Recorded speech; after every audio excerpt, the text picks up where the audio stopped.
नमस्कार दोस्तों, आप सबका स्वागत है सरकारी आईटीआई यूट्यूब चैनल पर। दोस्तों इस वीडियो में बात करने वाले हैं आईटीआई कैट 2022 में जो लोग एडमिशन लेने वाले हैं उनके लिए पोर्टल ओपन कर दिया गया है। आप लोग ऑनलाइन एडमिशन फॉर्म फिलअप कर सकते हैं। इस वीडियो में आपको आईटीआई कैट 2022 का प्रोस्पेक्टस समझाया जाएगा जो कि बीसीईसी बोर्ड द्वारा जारी किया गया है। यह प्रोस्पेक्टर आप सभी को समझना अति आवश्यक है, क्योंकि जब तक आपको सही डायरेक्शन नहीं पता होगा, सही दिशा निर्देश नहीं पता होगा, तो आपको एडमिशन लेने में परेशानी आ सकती है।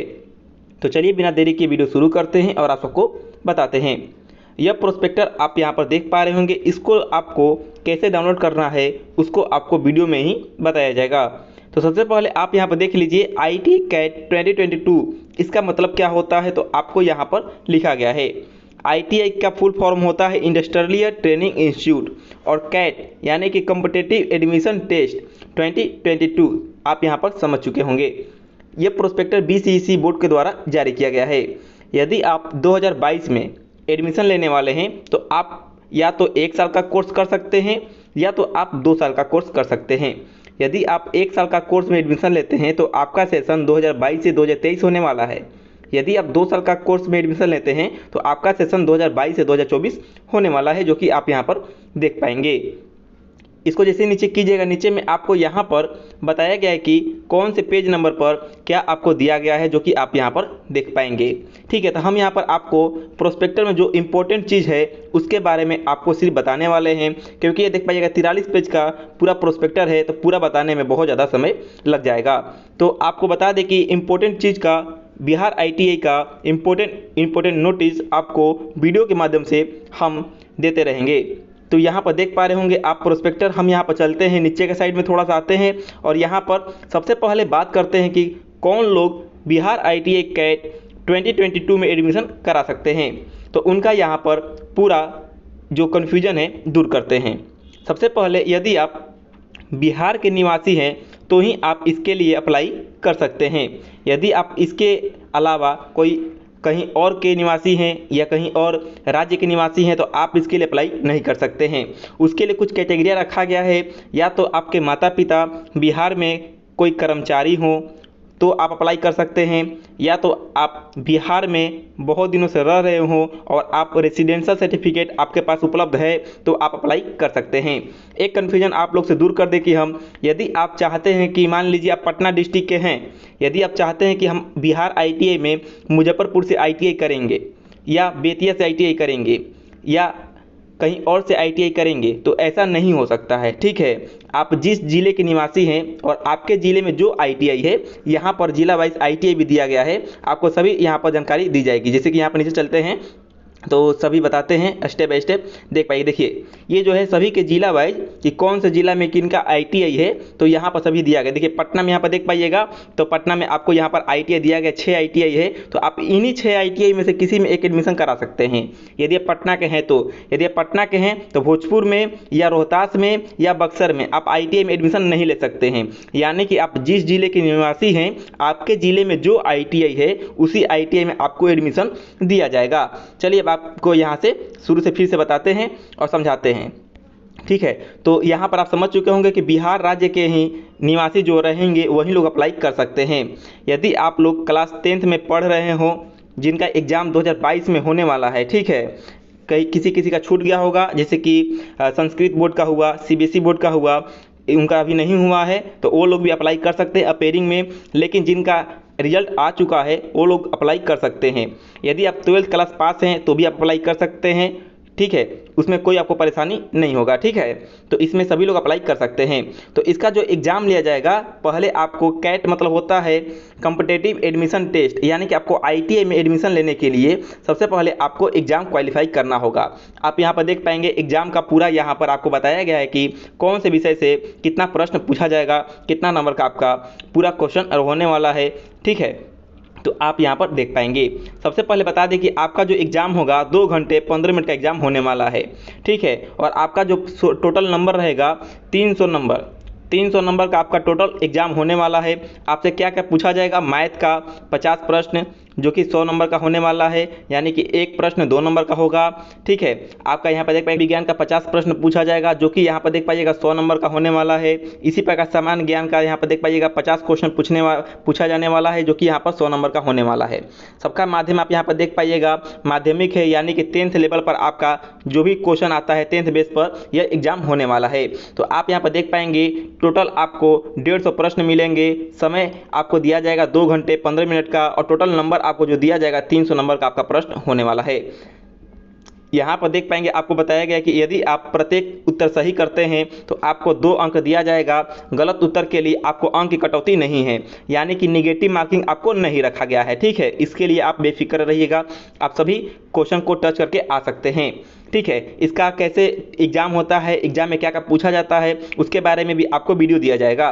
तो यहाँ पर देख पाएंगे जैसे ही आप एग्जाम क्वालिफाई करते हैं तो आपका मेरिट सूची कैसे बनेगा। इसमें आप लोग का रिजल्ट नहीं आता है, मेरिट लिस्ट जारी किया जाता है। ठीक है, तो मेरिट लिस्ट किस प्रकार से निर्धारण किया जाएगा उसके बारे में आपको यहाँ पर समझाया गया है। मेरिट जो लिस्ट है आपके जिले में स्थित ITI में जितने भी सीट हैं उनके अनुसार और उस कैटेगरी में कितना सीट है उसके अनुसार मेरिट डिसाइड किया जाता है। यदि आप रैंक, ठीक है, रैंक के ऊपर डिसाइड होता है। यदि आपका रैंक जितना ही कम रहेगा उतना आपका नंबर अच्छा रहेगा और उतना ही आपको बेहतरीन ट्रेड मिल जाएगा। ठीक है, तो यहाँ पर आप समझ चुके होंगे। चलिए अब आगे यहाँ पर बताते हैं कि आपको आगे क्या करना होगा। एक बात आपको ध्यान देना है कि फोटोग्राफ पर, ठीक है, फोटोग्राफ बहुत कम लोग यहाँ पर देखेंगे कि फोटोग्राफ सिंपल अपलोड कर देंगे। तो फोटोग्राफ आप लोगों को सिंपल अपलोड नहीं करना है। ठीक है, आप यहाँ पर देख पाएंगे फोटोग्राफ का पूरा यहाँ पर प्रॉपर बता दिया गया है, जो कि हम यहाँ पर आपको कल डिटेल में बताए थे कि आपका फोटो होना चाहिए, उसके नीचे आपका नाम होना चाहिए और डेट होना चाहिए, किस डेट को आपने फोटो खिंचवाया है। ठीक है, या तो आप पूरा डेट लिख दीजिए या तो DOP लिख दीजिए। ठीक है, DOP भी लिख दीजिएगा तो भी आपका चल जाएगा, या तो आप अपने स्लेट पर आप इसको भी लिख सकते हैं, कोई दिक्कत नहीं है। लेकिन ध्यान देने वाली बात यह है कि आपका जो फोटो होना चाहिए, फोटो पर जो डेट होना चाहिए 1/1/2022 से पहले का नहीं होना चाहिए। ठीक है, पहले का नहीं होना चाहिए, इसके बाद का आपका रहेगा तो चलेगा। तो आप फिलहाल का फोटो खिंचवा लीजिएगा। ठीक है, और देखिए बताया गया कि आप जैसे ही फॉर्म फिलअप कर लेंगे तो आपको पार्ट A और पार्ट B को डाउनलोड करके संभाल कर रख लेना है। ये आपको यहाँ पर समझाया गया है। अब चलते हैं नीचे के साइड में, और नीचे में आपको बताते हैं कि किन के लिए क्या क्या आवश्यक है। ठीक है, तो यहाँ पर सबसे पहले यह समझ लेते हैं कि मेल हो या फीमेल हो, दोनों लोग इसके लिए अप्लाई कर सकते हैं। किसी ऐसा नहीं कि कोई नहीं अप्लाई कर सकता है, जैसे कि मेल अप्लाई कर सकते हैं फीमेल नहीं, ऐसा नहीं, दोनों लोग आप अप्लाई कर सकते हैं। ठीक है, इसमें और इसमें भी देखिएगा तो आपको जाति प्रमाण पत्र होना जरूरी है। तो यहाँ पर देख पाइएगा तो इसमें भी जाति प्रमाण पत्र का फॉर्मेट दिया गया है, जो कि आप यहाँ पर देखेंगे नीचे की साइड में, तो आपको यहाँ पर दिखाते हैं। ठीक है, देखिए तो ये बनवाना जरूरी है या नहीं है इसके बारे में आपको समझिए। देखिए यहाँ पर बताया गया है ना, यहाँ पर देख पाइए तो जाति प्रमाण पत्र क्या ये लगेगा कि आपका जो जाति वाला है वो लगेगा। सारा कन्फ्यूजन आपको दूर करते हैं। ठीक है, सबसे पहले आपको यहाँ पर चलते ऊपर साइड में ये कन्फ्यूजन दूर कर लेते हैं, फिर उसके बाद आपको स्टेप बाय स्टेप सब बताते हैं। ठीक है, तो आप समझ चुके होंगे मेल हो या फीमेल हो दोनों लोग इसके लिए अप्लाई कर सकते हैं। ठीक है, और यहाँ पर जो आपका जिला दिया गया है, जिला के वाइज आपका कोड दिया गया है। देखिए पटना जिला का 1 कोड है, भोजपुर का 2, बक्सर का 3, इसी प्रकार आपका देख पाइएगा नवादा का 8, इसी प्रकार आपका कोड दिया गया है। इस कोड को भी आप ध्यान रखेंगे। ठीक है, और आपका जो एग्जाम सेंटर जो रहेगा आपके एडमिट कार्ड पर ही शो रहेगा कि आपका किस डेट को एग्जाम है, और आपका एग्जाम सेंटर क्या होने वाला है आपका एडमिट कार्ड पर ही शो रहेगा, जो कि आप यहाँ पर देख पाएंगे परीक्षा केंद्र कहाँ दिया जाएगा, तो आपको एडमिट कार्ड पर ही शो रहेगा, वहीं पर आपका एग्जाम होने वाला है।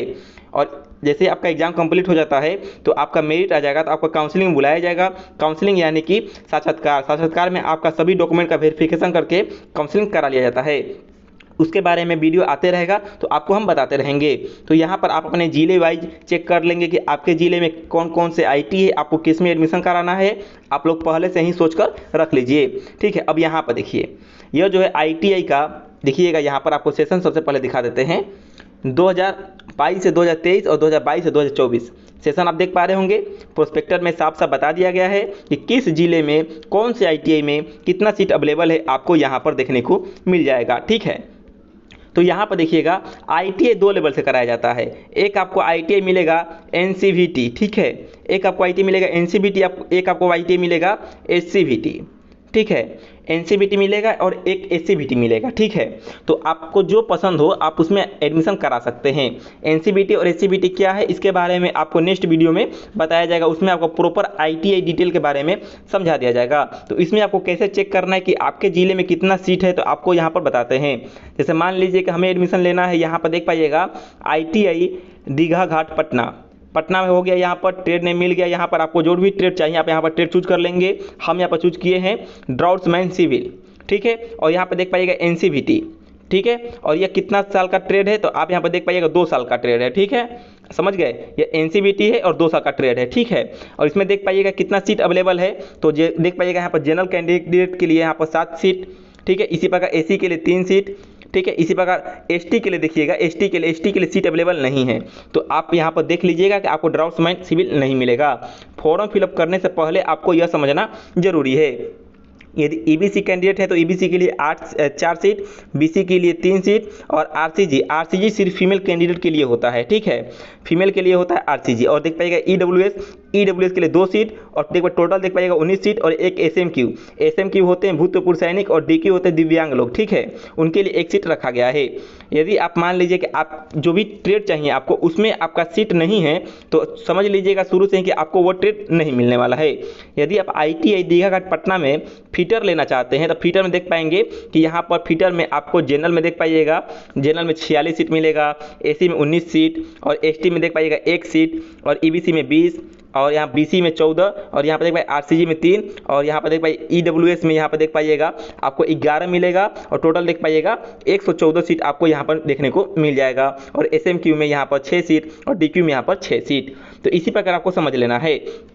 यदि आपका रैंक जितना ही कम आता है उतना ही आपके लिए बेहतरीन रहेगा। तो आप इस प्रोस्पेक्टर को डाउनलोड कर लीजिएगा। इसका लिंक आपको वीडियो के डिस्क्रिप्शन बॉक्स में भी दे दिया जाएगा, या तो आपको टेलीग्राम ग्रुप पर भी इसको प्रोवाइड करा दिया जाएगा। आप वहां से इसको देखकर डाउनलोड कर सकते हैं, पढ़ सकते हैं, समझ सकते हैं। यदि समझ में नहीं आ रहा होगा तो वीडियो को एक बार पुनः देख लीजिएगा। पुनः देखने के बाद आपको समझ में आने शुरू हो जाएंगे। आप इसको नीचे करिएगा, नीचे करने में देख पाइएगा आपको यहाँ पर बताया गया कुछ सर्टिफिकेट दिया गया है। यह सर्टिफिकेट उनके लिए है जिनके पास मान लीजिए कि मूल प्रमाण पत्र नहीं है। मान लीजिए कोई कैंडिडेट है जिसके पास निवास प्रमाण पत्र नहीं है फिलहाल में, तो वो क्या करेंगे, इसको फिलअप करके जाकर अपने ब्लॉक में वहां से इसको साइन करा लेंगे। ठीक है, यहाँ पर कार्यालय का नाम लिखा है तो यहाँ पर अंचल अधिकारी लिख देंगे, लिखने के बाद और यहाँ अपने ब्लॉक का नाम लिख देंगे और यहाँ पर जाकर इसको फिलअप करके मोहर लगवा देंगे, तो ये उनके निवास के काम आ जाएगा। इसी प्रकार जाति का भी दिया गया है। यदि आपका बिहार राज्य का जाति है, निवास है, तो आपको इसको बनवाने का कोई ज़रूरत नहीं है। और आपको बता दें शुरू से ही कि आय प्रमाण पत्र सिर्फ और सिर्फ ईडब्ल्यूएस कैंडिडेट के लिए लगेगा। ठीक है, ईडब्ल्यूएस जो भी रहेंगे उनके लिए ही सिर्फ आय प्रमाण पत्र की आवश्यकता है और किसी को आय प्रमाण पत्र का जरूरत नहीं है। आप यहाँ इंपॉर्टेंट डेट्स देख पाएंगे, सभी का लिंक आपको वीडियो के डिस्क्रिप्शन बॉक्स में दिया जाएगा। और यहाँ पर देख लीजिए आपका exam date with admit card आपको 17 मई 2022 से डाउनलोड होना शुरू हो जाएगा और एग्जाम आपका 29 मई 2022 को होने वाला है। वीडियो पसंद आया हो शेयर कीजिएगा, ज़्यादा से ज़्यादा शेयर कीजिएगा और ऐसा ही वीडियो आपको चैनल पर मिलते रहेगा। धन्यवाद।